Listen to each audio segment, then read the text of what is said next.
நீங்க இந்தியால ஒரு கிரிப்டோ இன்வெஸ்டரா? அப்போ கண்டிப்பா இத கேளுங்க. உங்க டிஜிட்டல் சொத்துக்களோட பாதுகாப்பு விஷயத்துல சென்னை உயர்நீதிமன்றம் கொடுத்த ஒரு தீர்ப்பு மொத்த கேமே மாத்தப் போகுது. வாங்க அது என்னன்னு டீட்டெயிலா பார்க்கலாம். சும்மா ஒரு நிமிஷம் யோசிச்சு பாருங்களேன். நீங்க கஷ்டப்பட்டு சம்பாதிச்ச பணத்துல வாங்கின கிரிப்டோ திடீர்னு ஒரு நாள் உங்க அக்கவுண்ட்ல இருந்து மாயமா மறைஞ்சிட்டா என்ன பண்ணுவீங்க?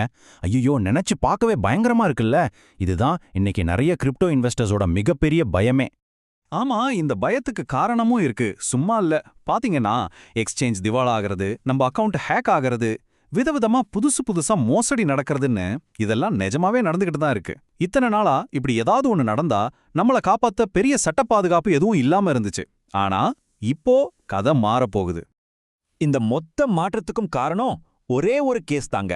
ஒரு தனிப்பட்ட முதலீட்டாளர் ஆரம்பிச்ச ஒரு சட்ட போராட்டம் எப்படி இன்னைக்கு இந்தியா முழுக்க இருக்கிற எல்லா கிரிப்டோ இன்வெஸ்டர்ஸ்க்கும் ஒரு சட்ட கவசமா மாறுச்சு. வாங்க அந்த கதையை பாப்போம். ஓகே, இந்த கதை ஆரம்பிச்சது 2024ல. அப்ப என்ன ஆச்சுன்னா, வசீரெக்ஸ் எக்ஸ்சேஞ்ச் மேல ஒரு பெரிய சைபர் அட்டாக் நடக்குது. அதுக்கப்புறமா ஒரு இன்வெஸ்டரோட XRP டோக்கன்ஸை வசீரெக்ஸ் திடீர்னு முடக்கிடுறாங்க. ஆனா அந்த இன்வெஸ்டர் சும்மா இல்ல, நேரா சென்னை உயர்நீதிமன்றத்துல போய் கேஸ் போடுறாரு. அங்கதான் ஆரம்பிச்சது இந்த வரலாற்று திருப்பமே. அந்த வழக்க விசாரிச்ச நீதிமன்றம் ஒரு ரொம்ப முக்கியமான இடைக்கால உத்தரவு பிறப்பிச்சாங்க. நாம இன்னைக்கு பேச போற இந்த மொத்த மாற்றத்தோட இதயமே அந்த ஒரு உத்தரவு தாங்க. சரி, அந்த தீர்ப்போட முக்கியமான பாயிண்ட் என்ன தெரியுமா? கோர்ட் ரொம்ப தெளிவா ஒன்னு சொல்லிட்டாங்க. கிரிப்டோ கரன்சினி ஒரு சொத்து, ப்ராப்பர்ட்டி, அவ்வளோதாங்க. இந்த ஒரே ஒரு வார்த்தை இதுதான் இந்தியாவில் இருக்கிற கிரிப்டோ முதலீட்டாளர்களோட உரிமைகளையே மாத்தி எழுத போகுது. இது நான் சொல்லல, கோர்ட்டோட வார்த்தைகள். பாருங்க, கிரிப்டோவை ஒரு சொத்துன்னு சொல்றது மூலமா அதுக்கு ஒரு சட்டப்பூர்வமான அங்கீகாரத்தையும் ஒரு மதிப்பையும் கொடுத்திருக்காங்க. இது ஏதோ ஒரு கருத்து இல்ல, இதுதான் இப்போ சட்ட நிலைப்பாடு. இந்த மாற்றம் எவ்வளவு பெரியதுன்னு யோசிச்சு பாருங்க.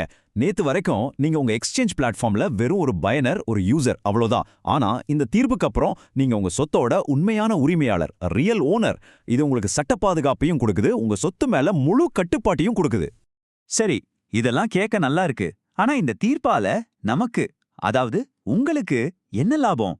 உங்க கிரிப்டோவை காப்பாத்த உங்க கையில இப்போ என்னென்ன பவர்ஸ் இருக்கு? வாங்க அத பத்தி தான் இப்ப பார்க்க போறோம். நல்லா கேட்டுக்கோங்க. இப்போ உங்க கிரிப்டோவும் ஒரு வீடு மாதிரியோ, ஒரு கார் மாதிரியோ ஒரு அசையும் சொத்து தான்.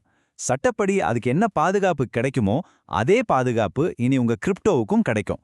முக்கியமா இந்த 4 சட்ட கவசங்கள் இனி உங்களுக்கு இருக்கு. இன்னும் சிம்பிளா சொல்லணும்னா, 1. உங்க எக்ஸ்சேஞ்ச் திவாலானா கூட உங்க கிரிப்டோவை அவங்க கடனுக்காக எடுத்துக்க முடியாது. 2. யாராவது உங்களை ஏமாத்தினா நேரா கோர்ட்டுக்கு போய் உங்க டோக்கன்ஸையோ இல்ல அதுக்குரிய பணத்தையும் திரும்ப வாங்கலாம். 3. தாராளமா போலீஸ்ல FIR போடலாம். 4. உங்க சொத்தை யாரும் தப்பா விக்காம மாத்தாம இருக்க கோர்ட்ல இருந்து தடை உத்தரவு கூட வாங்க முடியும். பாத்தீங்களா எவ்வளோ பவர் இருக்குன்னு? ஆனா ஒரு முக்கியமான விஷயம், இந்த நல்ல செய்தியெல்லாம் ஒரு பக்கம் இருக்கட்டும், ஒரே ஒரு விஷயத்துல மட்டும் எந்த மாற்றமும் இல்ல. எதுலன்னு கேக்குறீங்களா? அதுதாங்க டாக்ஸ்.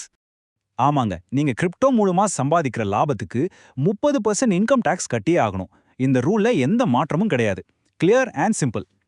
அதே மாதிரி தான் ஒவ்வொரு டிரான்சாக்ஷனுக்கும் 1% TDS பிடிக்கிற சட்டமும் அப்படியே தான் இருக்கு. சோ உங்களுக்கு புதுசா உரிமைகள், சட்ட பாதுகாப்பு எல்லாம் கிடைச்சிருந்தாலும் உங்க வரி சம்பந்தப்பட்ட கடமைகள் எதுவுமே மாறல. அத மனசுல வச்சுக்கோங்க.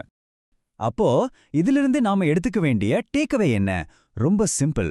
உங்க பவர் இப்போ பல மடங்கு அதிகமாயிருக்கு. நீங்க வெறும் யூசர் இல்ல, நீங்க தான் உங்க சொத்தோட உண்மையான ஓனர். இத நல்லா புரிஞ்சுக்கோங்க. வசீரெக்ஸ் மாதிரி எக்ஸ்சேஞ்சுகள்லாம் இனிமே உங்க சொத்தை பத்திரமா பாத்துக்கிற பாதுகாவலர்கள், அதாவது கஸ்டோடியன்ஸ் மட்டும்தான். முழு ஓனர்ஷிப்பும் உங்ககிட்ட தான் இருக்கு.